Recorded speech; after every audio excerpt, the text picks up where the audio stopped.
meron kami inihandang video. Panoorin po natin.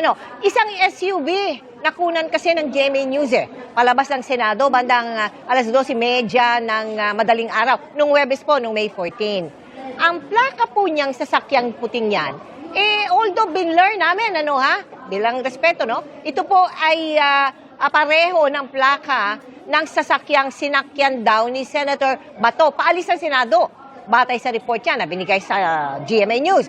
Ngayon, sasakyan niyo po ba itong puting nakuna namin ito, Senator? Kotse niyo pa ba yan? Upo ba yan?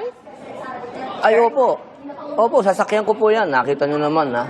Yan ho ang pinaka-humble na sasakyan dito sa Senate. Fortuner lang. Kasakay ho ba yan nakasakay po ba dyan si Senator Bato de la Rosa? Nung nakunan yan? Antayin na lang po natin, Tita Mel, yung investigasyon. Opo. Pero akin po yan. Opo, kayo ba nakasakay doon? Na kotse ko Sir, po yan. Sir, kayo, nakasakay ba kayo dyan? Antayin na lang po natin yung...